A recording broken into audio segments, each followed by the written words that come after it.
Hi, hello, welcome to Devon Monk's Works and Worlds. We are on Monday Monk. Is this 24? It's either 23 or 24. I'll have to look, but we are in the 20s now, which I realized is halfway through the year. I have made half a year of weekly little check-ins with Monday Monk, and I want to thank you for being here with me. I want to jump right into the news. I recently, just yesterday, was interviewed by my brothers Darren and Daryl. They are paranormal investigators and investigators of UFO and high strangeness and cryptids and that kind of thing. And they wanted me on their channel to talk about, well, any paranormal happenings I'd experienced, also about the paranormal in my novels, what kind of things I research when I write urban fantasy novels, which are basically paranormal. They're the modern world with, monsters and creatures and things that go bump in the night. And my brother Daryl had a very interesting paranormal experience to share, which I would totally suggest checking in on. And also my brother Darren and him talked about upcoming shows that they think will be interesting, documentaries and those sorts of things. And they asked me to watch a documentary on Barney and Betty Hill, which they were basically the first reporters of alien abduction in the United States back in the 60s. And so we talked about that too, because it was a story I hadn't ever really heard the details of. And they know I'm freaked out about, about aliens and UFOs and stuff. So they're like, hey, watch this alien abduction show. We want to get your take on it. But I won't spoil it because you can go over and see that interview with me. It is on Under the Oregon Moon. They are easy to subscribe to. Just hit the little subscribe button on under their video, or there's like a bell or something that you can hit. And I think their next show will be in September, they were saying. So they are doing almost monthly shows where they talk about high strange and paranormal and those kinds of things. It's always fun. I had a fantastic time just sitting and talking with my two of my three brothers, and just hanging out and having a chat and talking about these interesting things. Of course, I love hanging out with them because I love them. And I hope you would come over to their channel, Under the Oregon Moon, and check out the interview. Okay, so that was the news. That was my first live taped interview. I've done an interview once way back in the day that was taped, and bits of it were put up, I think, on YouTube or something. I look back at my hairstyle at that day and age, and I'm like, what was I thinking? But I mean, now I'm purple, so 10 years from now or 20 years from now, I'll be like, what was I thinking? But anyway, it's always funny to look at yourself in something, from 10 years ago or 20 years ago or whatever, and think, was that really what I was going for? So anyway, I have had one interview that was on camera that was posted on YouTube before I ever even was doing YouTube videos like now. It was a book interview. I don't know. And I've been on panels at conventions, and I've done book signings, and I've done talks and kind of little, not really, just kind of not teaching classes, but like speaking in front of other authors. But I've never had a interview, like a live interview, where someone asks me questions and I give them answers, and it's live. So so you try not to sound like a complete complete fool. Okay, so it was fun and I enjoyed it, and I hope you'll go check it out. So enough of that. Let's see, how is it going with writing? Writing is going good, thank you. I am working on that side project book that I've been trying to get to, and I finally broke through and started making some good momentum on it. This is the part of the process where I'm like, oh, phew, I do remember how to be a writer. And so all the separate bits that I've been trying to put together into one cohesive world, and making all the magic system work, and making the characters work, and making the story go where it sounds like it'll be fun and interesting, are kind of falling into place. That doesn't mean that there won't be rocky roads in the future of writing this, but right now it's going pretty well. And the other day on Twitter, I actually sat down and I decided that every time I opened up Twitter, of which I do pretty often, because I'm like, it's almost like with social media sites, like I'm working and I don't know what to do, and so I just like my finger just goes over and just clicks like, oh, let me be distracted by something. And so I find myself opening up social media sites like Facebook or Twitter or whatever, and then I read a few of them, and it's surprising how much time is easily lost that way. So I decided that every time I opened up Twitter, I would have to fess up how many words I had written in the time between when I'd last opened up Twitter and that time I would open Twitter. And that made me, one, open up Twitter less because I didn't want to report stupid low numbers of writing. I wrote 1 word since I last opened up Twitter. That would be bad. And two, it also kind of gave me this accountability goal. I've talked about different things that I do to keep myself accountable for writing because it's me. Like there's only me and hopefully my readers looking forward to my work being done. And so it's not like I have an office mate, somebody else in the office who's like, how you doing with that farm? Oh, I'm getting along with that farm. It's just me. So, I race Robbie the robot. We've talked about that before, where he's writing a Hollywood memoir and he gets so many random words a day on a random number generator, and I race by writing at the same amount of time as him. I might do that again this week.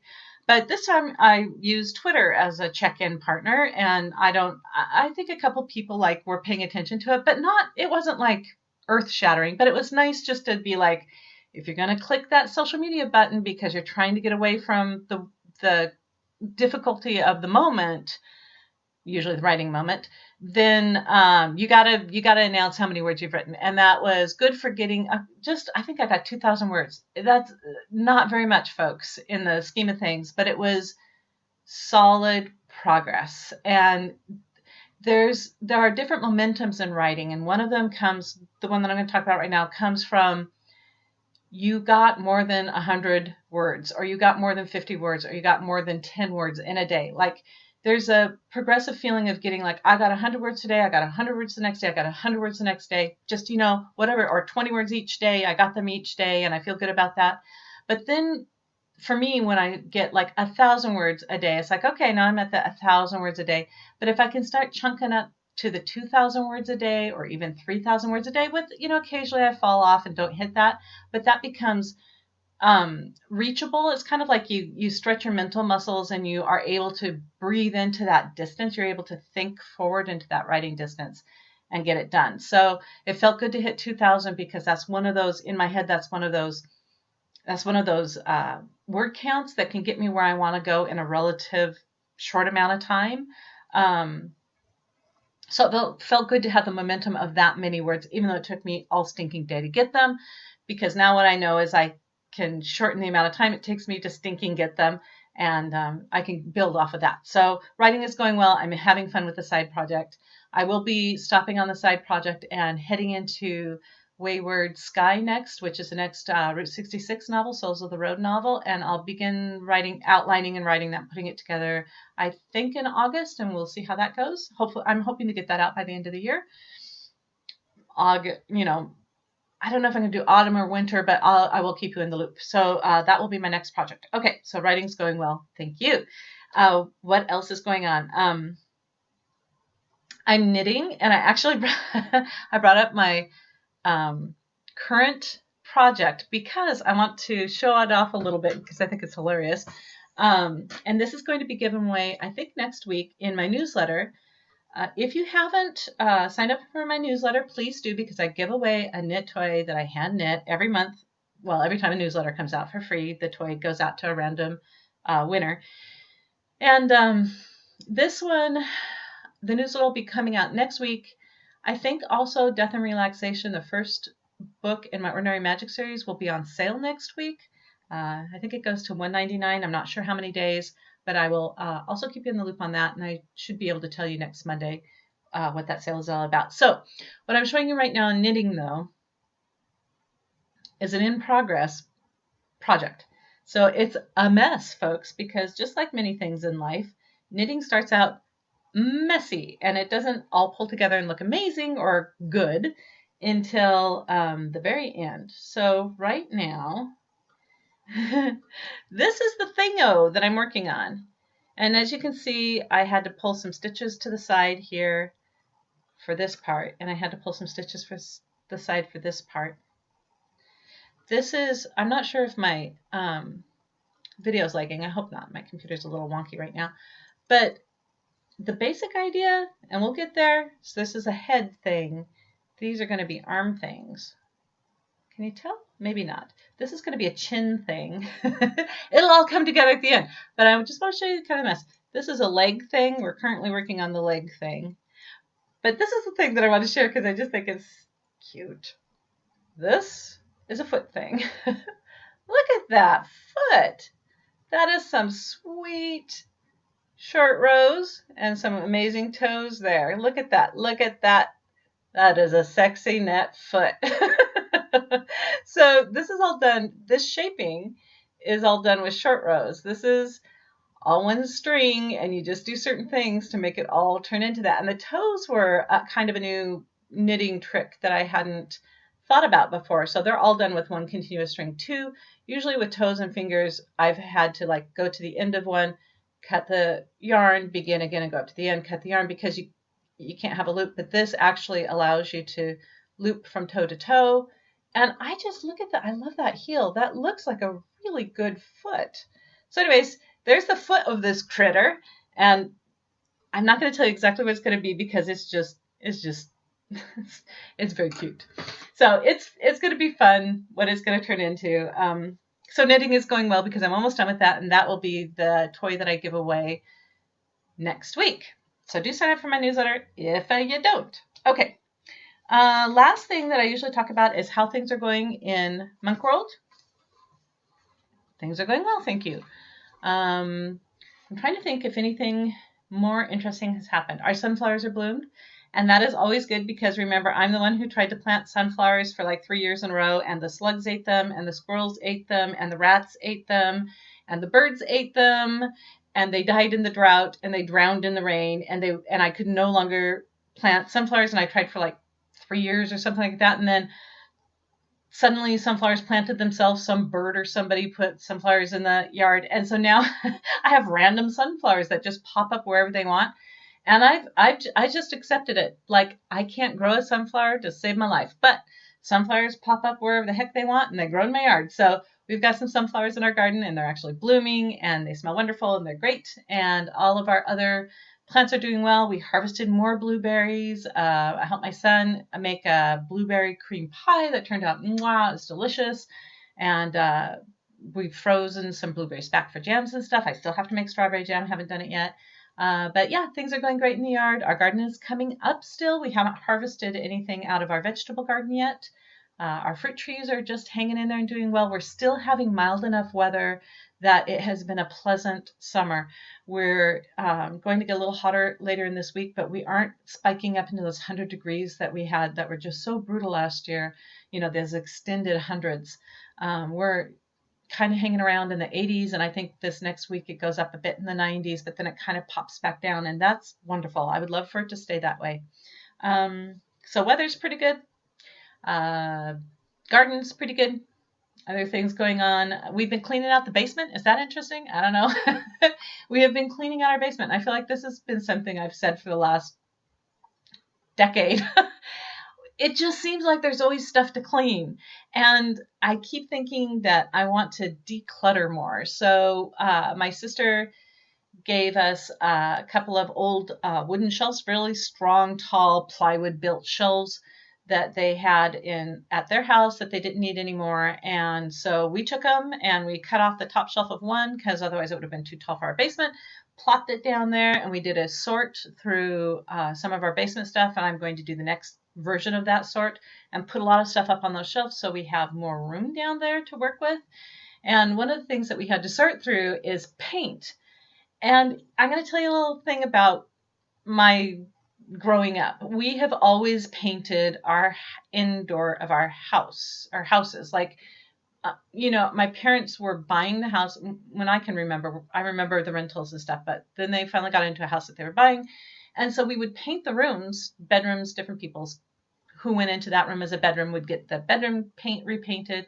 We've repainted hallways, we've repainted bathrooms, and not just once. We've done that multiple times. And my husband and I have done that multiple times in our house. And so we have Like if I walk into somebody's basement and they don't have like 30 or 40 cans of half cans of paint or stain, like we have stain for fencings and stuff that we've done, or shellac for things that they've needed to shellac, or concrete stain. We have concrete stain, or anyway, exterior paint, interior paint. If I don't see like 30 or 40 gallons of that in the basement, I think it's a little weird because I'm so used to a house where it's getting upgraded through new coats of paint. And that being said, our house needs to be upgraded to new coats of paint. No, I'm not kidding. It really does. We got to do the bathroom. My office is one of the last rooms that we've touched, and it actually hasn't been remodeled for, oh my gosh, 20 years. Like it's time to turn that room into my room. I've just sort of dealt with what I had, but it's time to really make it into the office that works for me. Anyway, that's kind of an aside, but paint. So we had like, I don't know, 30, 40 cans of paint, miscellaneous paint things down in the basement. And so we went through and we were pretty brutal. We're like, where is this blue? And then I would sit there and go, is that a blue in the guest room? Do any of our bathrooms have blue? Did we put blue in the hall? Like, I have to think about it. I was like, oh, that's the blue to whatever room. We might need it for touch up in that room. We'll keep that blue. But if we ran into 3 cans of purple, not like lavender, like grape purple. None of our rooms are purple. Nothing in our house is purple. We had 3 gallons, 3 gallons of purple. I don't know where they came from, but we decided we didn't need 3 gallons of purple, and they weren't full gallons; they're like half gallons, and the lids are rusted. They got their use from whenever we had purple. And honestly, I do know that one time I painted my desk purple, so I'm sure that was one of them. And we did have our fireplace, our bricks in our living room were purple once, which, you know what? That was awesome. And it's also time to paint the bricks. So these are old paints, like very old, and it's time to let them go too. So we sorted through, we kept just enough paint to fit on those shelves that my sister gave us. Just one of the shelves is now paint shelf, separated out and sorted. I feel very she. And the rest of the paint we'll take to the recycle center and all that stuff, make sure we dispose of them correctly. But it felt good because that's sort of one of those projects that you put the paint down there because you figure I might need to touch up. I'll keep it here in case, and then you leave it there for 20 years. So we did some sorting and cleaning, and that feels good. And we've got plenty more to do. This is a house that the improvements will always be ongoing, I think. But for now, we got one more kind of swing at the basement to try to get it straightened up. Oh, I want to say this other thing. We also,